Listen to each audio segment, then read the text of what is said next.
Hello, everyone, and welcome back to another episode of Finding Hope Through Faith. I am Daniel, and we're still in Deuteronomy. Have not got out of it yet, so I'm going to be Deuteronomy for a little bit. Just a couple more pages, and then we're going to be rolling into the book of Joshua on this side, and of course, more of the book of Enoch on the back side.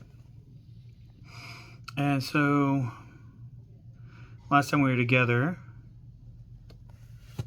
it was more of what you can and can't do and who you can and cannot listen to. And we're going to keep pushing forward on that. So let's get to it. Hope everybody's doing well and, all things are going well for you. So Deuteronomy chapter 19, verse 1, and then I'm going to do that. Okay, here we go. When the Lord your God removes the nations whose land he is giving you, and you have taken their place, and are settled in the cities and houses, you shall set apart 3 cities in the land which the Lord your God is giving you to occupy. You shall thereby divide into 3 regions the land which the Lord your God will give you as heritage, and so arrange the routes that every homicide will be able to find refuge. It is in the following case that a homicide may take refuge in such a place to save his life: when someone unwittingly kills his neighbor to whom he had previously borne no malice. For example, if he goes with his neighbor to a forest to cut wood, and as he swings his axe to fell a tree, its head flies off the handle and hits the neighbor a mortal blow, he may take refuge in one of the cities to save his life. Should the distance be too great, the avenger of blood may be in the heat of his anger pursue the homicide and overtake him and strike him dead, even though he does not merit death, since he had previously borne the slain man no malice. This is why I order you to set apart 3 cities. But if the Lord your God enlarges your territory, as he swore to your fathers, and gives you all the land he promised your fathers he would give, in the event that you carefully observe all these commandments which I enjoin on you today, loving the Lord your God, and ever walking in his ways, then add 3 cities to these 3. Thus in the land which the Lord your God is giving you as heritage, innocent blood will not be shed, and you will not become guilty of bloodshed.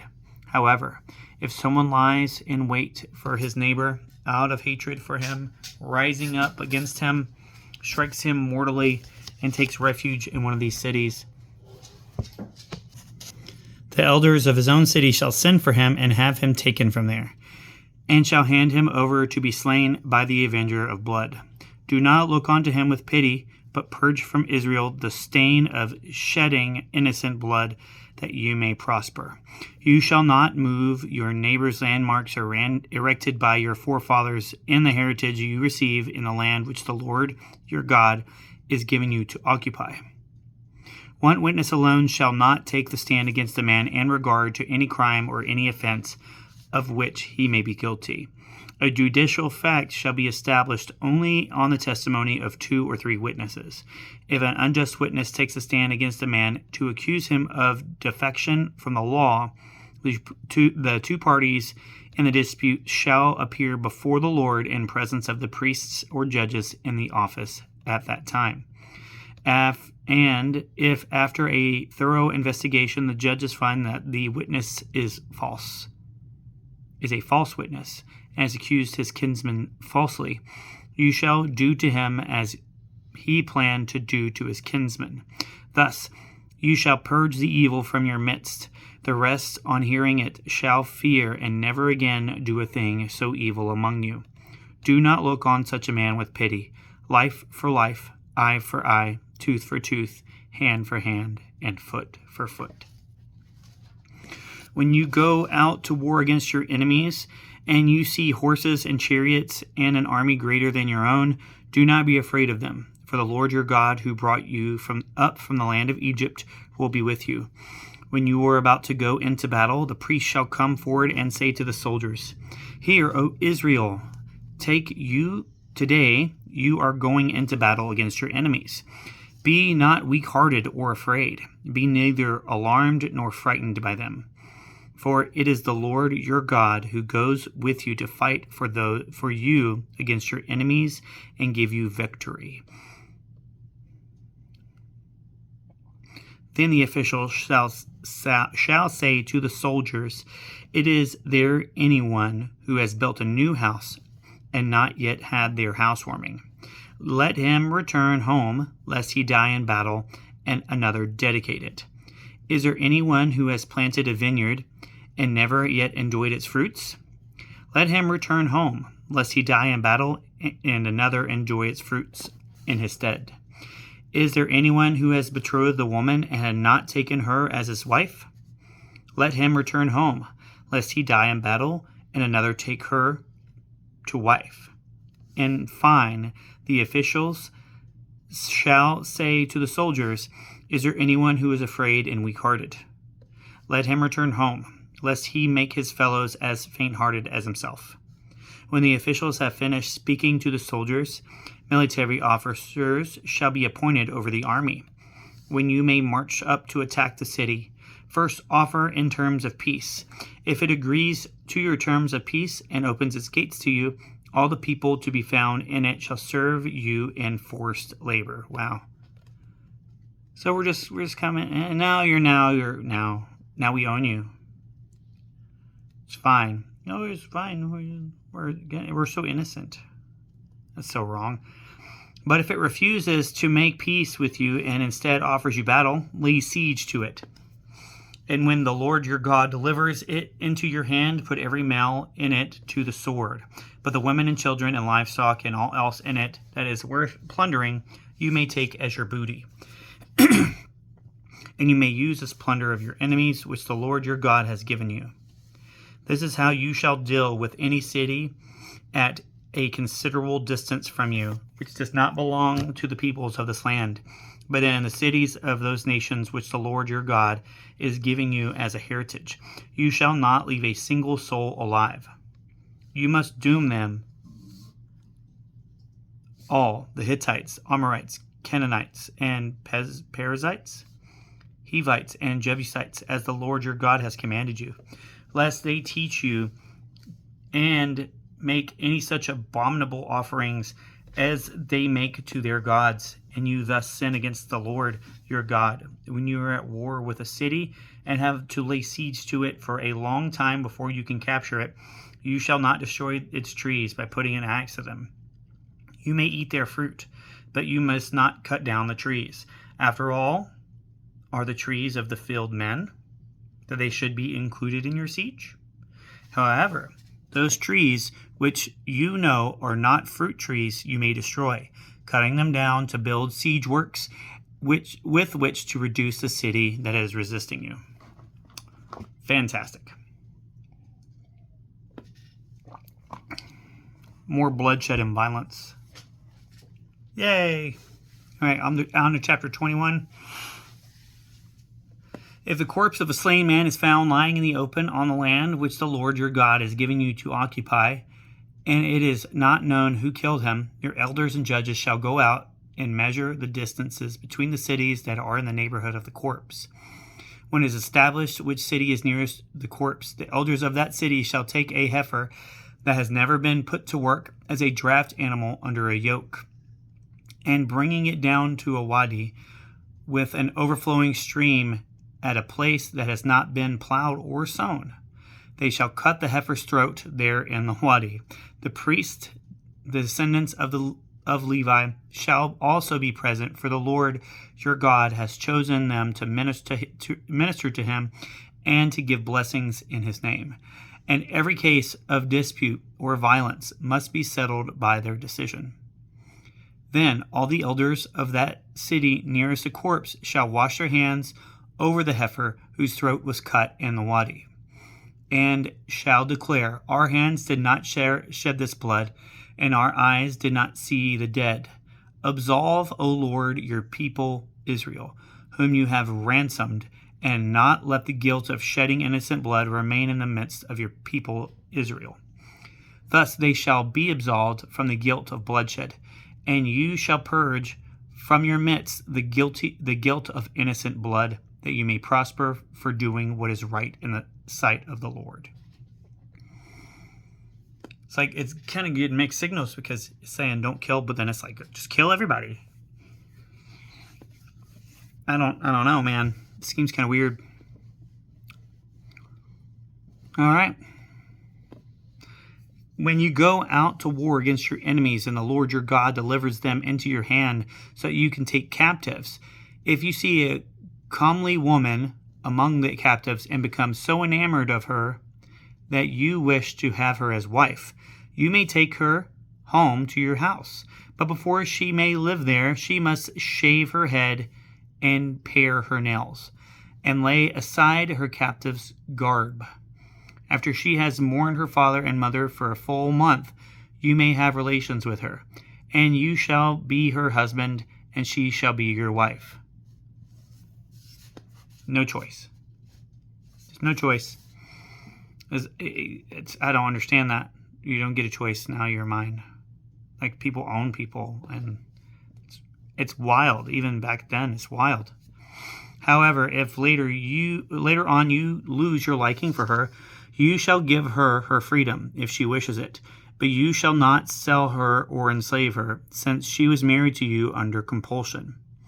If a man who with 2 wives loves one and dislikes the other, and if both bear him sons, but the firstborn is of her whom he dislikes, when he comes to bequeath his property to his sons, he may not consider as his firstborn the son of the wife he loves, in preference to his true firstborn, the son of the wife whom he dislikes. On the contrary, he shall recognize as his firstborn the son of her whom he dislikes, giving him a double share of whatever happens to own, since he is the firstfruits of his manhood, and to him belong the rights of the firstborn. If a man has a stubborn and unruly son, who will not listen to his father or mother, and will not obey them, even though they chastise him, his father or mother shall have him apprehended and brought out to the elders at the gate of his home city, where they shall say to those city elders, "This son of ours is a stubborn and unruly fellow who will not listen to us. He is a glutton and is a drunkard." Then all his fellow citizens shall stone him to death. That's wild. Thus shall you purge the evil from your midst, and all Israel, on hearing of it, shall fear. If a man guilty of a capital offense is put to death, and his corpse hung on a tree, it shall not remain on the tree overnight. You shall bury it in the same day. Otherwise, since God's curse rests on him who hangs on a tree, you will defile the land which the Lord your God is giving you as inheritance. That is some wild stuff. Purge the evil. That is the common theme.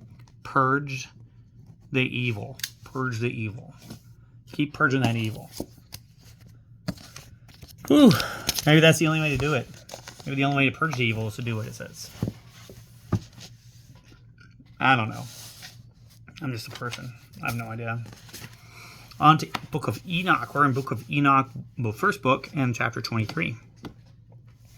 So last time we were talking about the Book of Enoch, it was the Nephilim and the Watchers, and then looking at what heaven and purgatory are.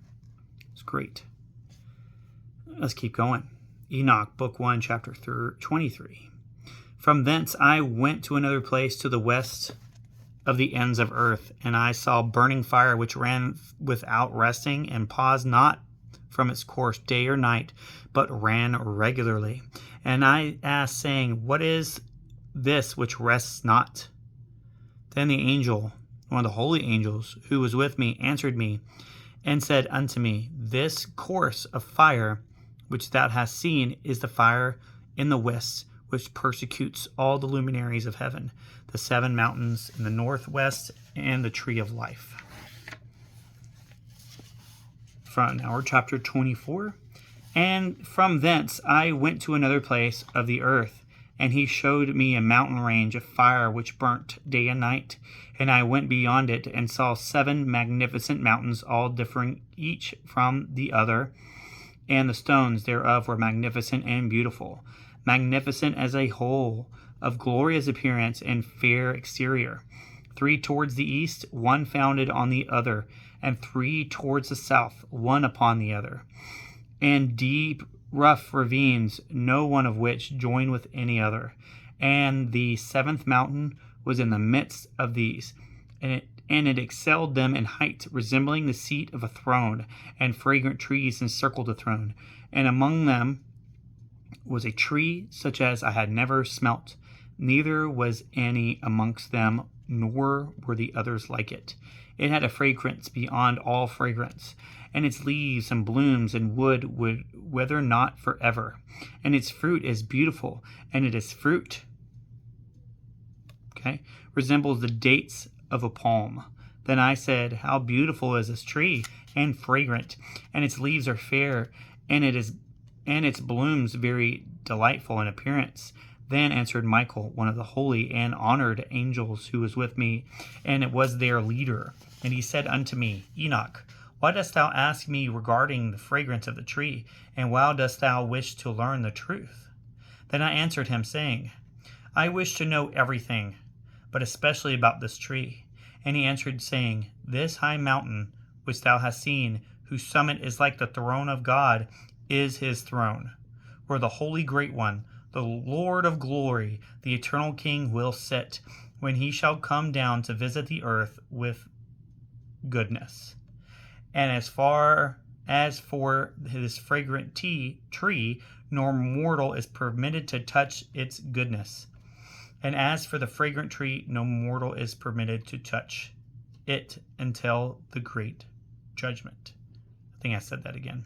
Anyway, when he shall take vengeance on all and bring everything to its consummated forever, it shall then be given to the righteous and holy. Its fruit shall be for food for the elect. It shall be righteous and holy. It shall be transplanted to the holy place, to the temple of the Lord, the eternal King. Then shall they rejoice with joy and be glad, and into the holy place shall they enter. And its fragrance shall be in their bones, and they shall live a long life on earth, such as thy fathers lived. And in their days shall no sorrow or plague or torment or calamity touch them. Then blessed I, the God of glory, the eternal King, who hath prepared such things for the righteousness, and hath created them, and promised to give them Jerusalem and the mountains, ravines, and streams. Wow. Let's go to 26. We have a little bit of time.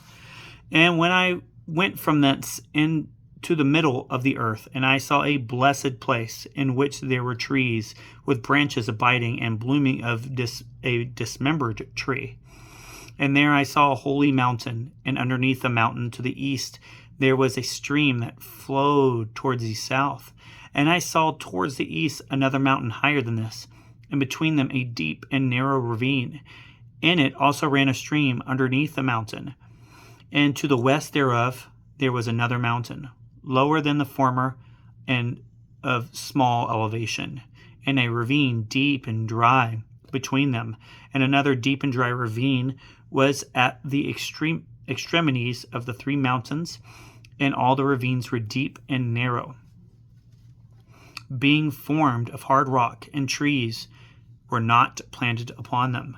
And I marveled at the rocks, and I marveled at the ravine. Yea, I marveled very much. Interesting. Then I said, For what object is this blessed land, which is entirely filled with trees, and this accursed valley between? Then Uriel, one of the holy angels who was with me, answered and said, This accursed valley is for those who are accursed forever. Here shall all the accursed be gathered together, who utter with their lips against the Lord unseemly words of his glory, speak hard things, and of his glory speak hard things. Here shall they be gathered together, and here shall be their place of judgment. In the last days there shall be upon them the spectacle of righteous judgment in the presence of the righteous forever. Here shall the merciful bless the Lord of glory, the eternal King. In the days of judgment over the former he shall bless him for the mercy in accordance with which he has assigned them. Then I blessed the Lord of glory, and set forth his glory, and lauded him gloriously. Further journey to the east. So it's like he's having visions. Enoch is. Some definite. I mean, it's very descriptive. I love it. Mountains. It's just a big, like he can. It's like we won't know what he looks like until the end, right? We can't see it. That's what it says. But it was some good info this time. The next time we'll dive in a little deeper. And yeah, thank you for coming to see me. Hope everything's going well. Have a good day.